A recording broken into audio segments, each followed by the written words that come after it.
saying that there was no constitutional fraud. In 2019, the government of India scrapped the legal provisions that provided special status to the erstwhile state of Jammu and Kashmir, allowing it to have its own constitution and autonomy over internal administration. Now, the verdict deals with the constitutional validity of the union government's decision. The reference before the Constitution.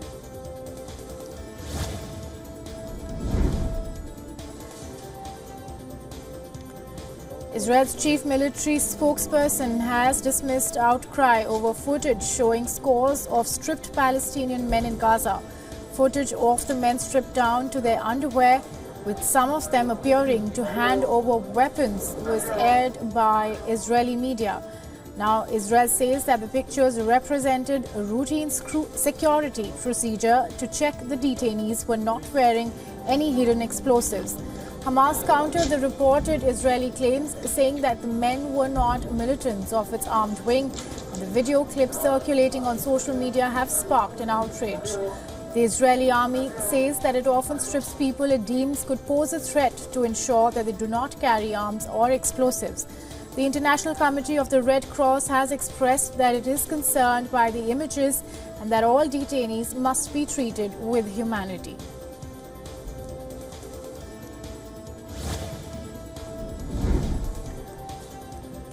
Israeli tanks battled their way to the heart of Khan Yunis in a major push into the main city of southern Gaza Strip. And this comes as health authorities in Gaza said that at least 18,000 Palestinians have been killed in the ongoing Israel-Hamas war. Now, residents of Khan Yunis said that tanks had reached the main north-south road through the city after intense combat through the night. Now, in the north, tanks moved towards the border fence with Gaza Strip from southern Israel as artillery fire constantly pounded residential areas. Soldiers on the ground advanced their attack as helicopters and fighter jets provided support from air.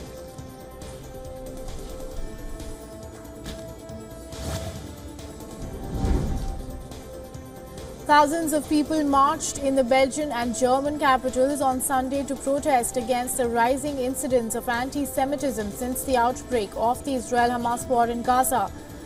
The demonstrations in Brussels and Berlin were the latest in a series of rallies in European capitals expressing support for Jewish communities. Now, previous marches in London and Paris drew thousands of people. Protesters at the Brussels rally held up signs saying you don't have to be Jewish to march against anti-Semitism. And police said at least 4,000 people attended the rally. Meanwhile, several thousand people demonstrated against anti-Semitism in Berlin amid an uptick in anti-Jewish incidents. Now, police estimated that around 3,200 people gathered in the rain in the German capital, while organizers put the figure at 10,000.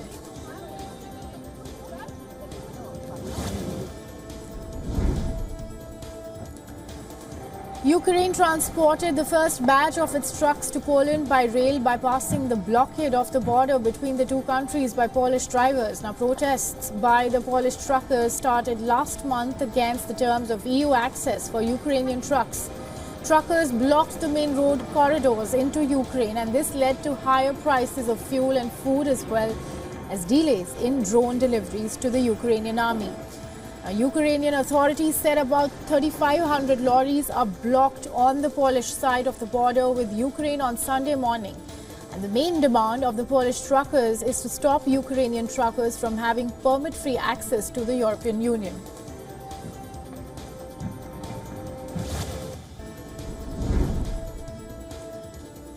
Ukrainian President Volodymyr Zelensky will travel to Washington this week to meet President Joe Biden. Zelensky will plead his case before Republicans who are opposed to sending more money for Ukraine's fight against Russia amid warnings that aid will run out in weeks. The White House is looking to strike an agreement with Congress that would provide military aid for Ukraine and Israel. Earlier on Sunday, Zelensky arrived in Argentina and met the presidents of Ecuador, Paraguay and Uruguay at the inauguration of new Argentine President Javier Milei. And during his first trip to Latin America, Zelensky focused on Ukraine's bid to secure the support of countries in the global south.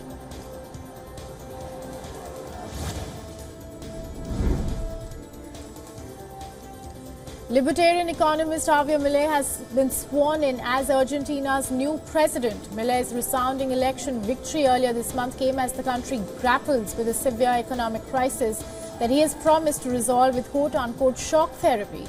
The 53-year-old takes the reins of Latin America's third biggest economy as the country steels itself for harsh spending cuts and economic reforms. Milei is expected to lay out a detailed economic plan early next week, and that will focus on reducing spending and closing the fiscal deficit.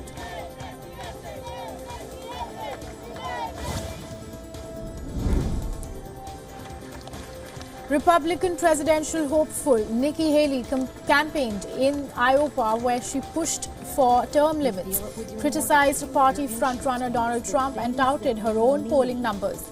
Now, during her rally, the former UN ambassador said that the US will not survive the chaos that follows former President Trump.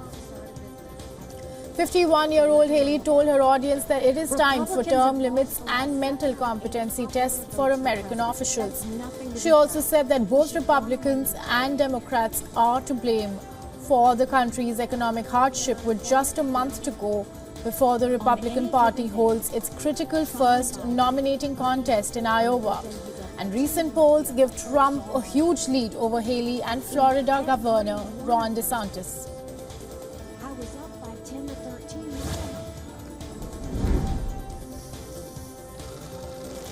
British Foreign Minister David Cameron has threatened to withdraw support for Scottish ministers after Scotland's First Minister Humza Yousaf met with Turkish President Recep Tayyip Erdogan. The Foreign Secretary wrote to the Scottish National Party government, calling it a breach of protocol for Yousaf to have discussed Gaza at the COP28 summit. A spokesperson for Yousaf said a UK official was invited to the meeting as well, and in his letter, Cameron said that foreign affairs are a policy area reserved to UK ministers, and it was crucial that we speak with one voice to the international community. Now, the former Prime Minister warned that any further breach would result in the withdrawal of facilitation of meetings or logistical support.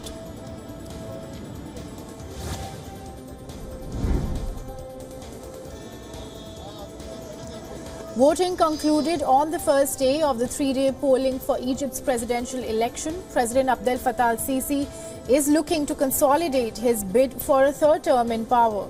Now, the Egyptian president was seen casting his ballot on Sunday morning.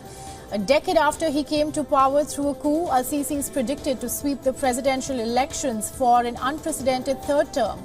President Sisi, who is running as an independent candidate, announced his election bid earlier in October, and he said that his campaign will be curtailed to save funds for aid to Gazans. The polls are focused on concerns over Egypt's worsening economic health.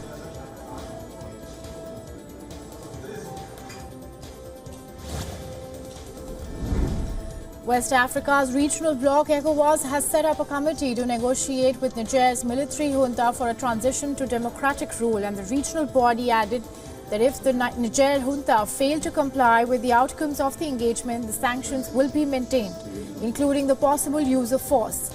And in July, Niger became the latest economic community of the West African states member to face a military coup.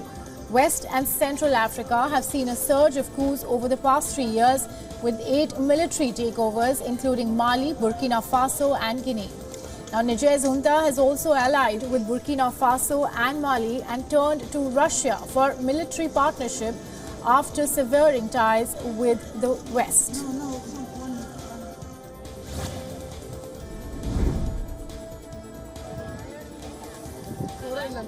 Over 400 Rohingya refugees arrived on the coast of a province in Indonesia after weeks of drifting across the sea from Bangladesh. The Rohingya refugees were running low on essential supplies when they landed on the unwelcoming shores.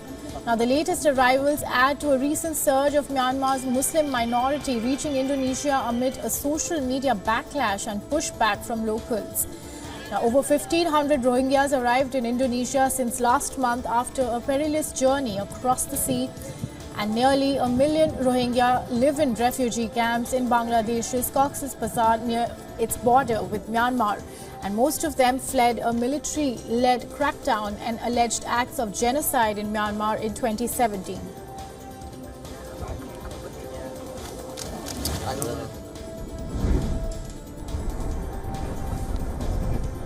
A massive explosion rocked the hydrocarbon refinery in Iran's special economic zone, and the fire reportedly engulfed all 18 reservoirs in the refinery. Rescue teams have temporarily withdrawn from the spot due to constant threat of further explosions. No casualties have been reported in the incident so far. The local governor said that 3 of reservoirs had exploded and the fire had spread to all the remaining storage units.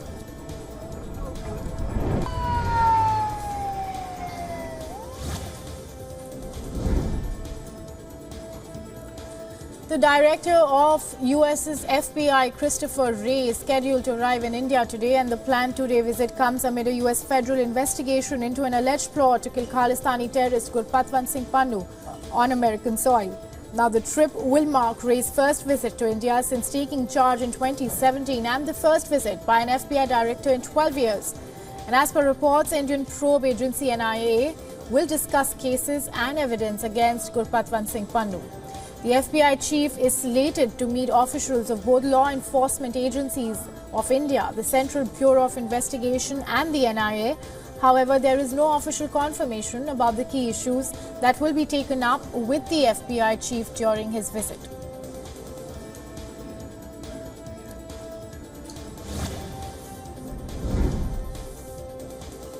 India's income tax department has recovered over $42 million during a series of raids on an Odisha-based distillery group on charges of tax evasion. The firm is owned by an Indian National Congress lawmaker's family, and the cash seizure reportedly marks the highest ever haul in a single action by any probe agency in the country. During the searches, the Indian Income Tax Department covered the premises of the Congress Rajya Sabha MP Dheeraj Prasad Sahu in Ranchi and other places. 9 teams of around 80 people from India's tax department and various banks were involved in the operation. And after the discovery of 10 cash-filled cabinets, a team of 200 officials and staffers joined in.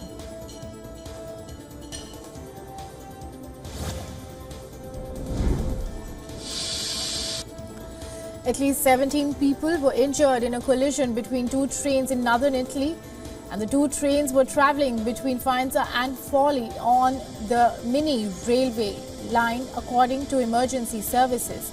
Now, photos published by firefighters showed the 2 trains had crashed head-on, but the front of the regional train was still intact, and the crash came 3 months after the 5 railway workers died after being hit by a train during overnight maintenance on the Milan-Turin line on August 31st.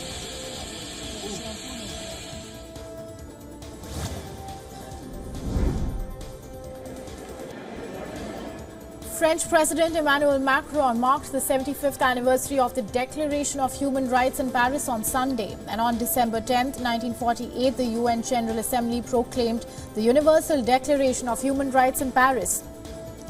The text has been translated in more than 500 languages and has inspired the constitutions of many nation-states. And in his address to the participants, Macron said that it was important to carry on the fight to recognize the rights of women, children and members of the LGBT community. Macron also recalled the need to help right defenders in oppressive states by facilitating visas to European countries.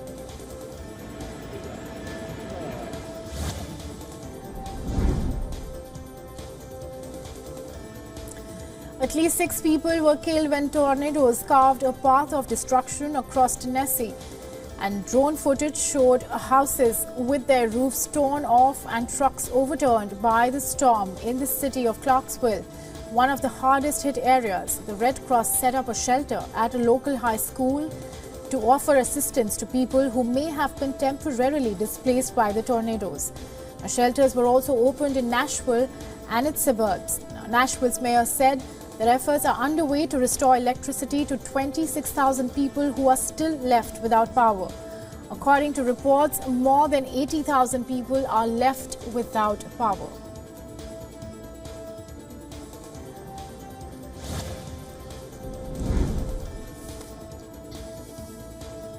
Nobel Prize laureates and the Swedish royal family attended the traditional Nobel banquet at Stockholm's City Hall on Sunday.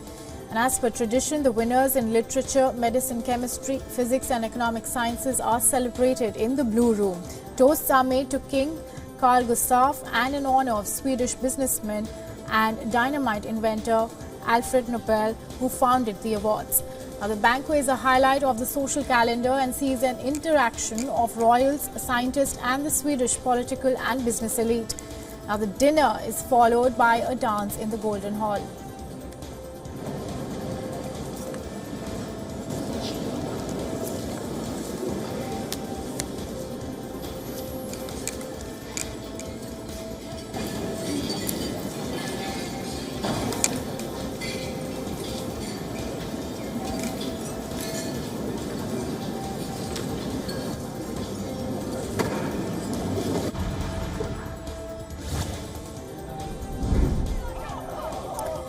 Braving the cold temperatures of just above freezing point, nearly 100 people stripped off to red swimsuits and Santa hats for the 20th Budapest Santa Run on Sunday.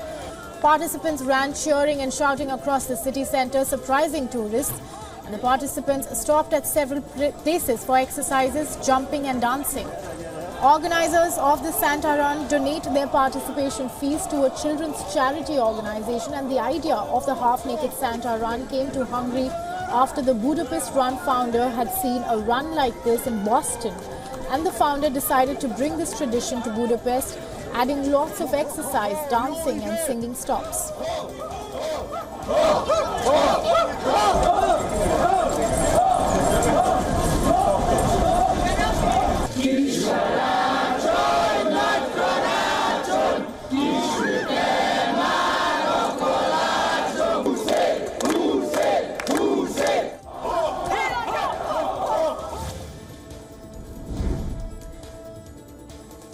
China's consumer prices fell the fastest in 3 years in November, while factory-gate deflation deepened, indicating rising deflationary pressures as weak domestic demand casts doubt over the economic recovery. Now, the consumer price index dropped 0.5%, and that was deeper than the median forecasts in a Reuters poll of 0.1% declines both year-on-year and month-on-month. Now, the year-on-year consumer price decline was the steepest since November 2020. And the numbers add to recent mixed trade data and manufacturing surveys that have kept alive calls for further policy support to shore up growth.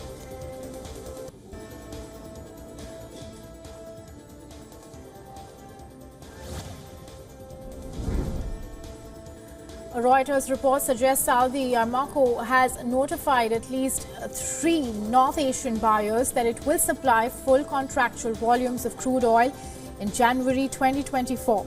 Now, the top oil exporter announced in early December that it will roll over its voluntary cut of 1 million barrels per day for the first quarter of 2024, and as part of OPEC Plus Group's efforts to defend oil prices.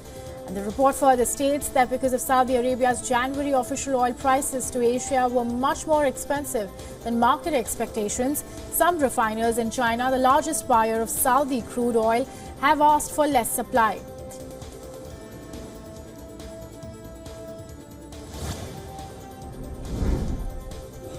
China's TikTok will invest $1.5 billion to become controlling shareholder of an e-commerce unit of Indonesia's Go-to-Go Tokopedia, and as it seeks to restart its online shopping business suspended by regulators in Southeast Asia's largest economy. Indonesia banned online shopping on social media platforms in October to protect smaller merchants and users' data, forcing TikTok to close its e-commerce service TikTok Shop.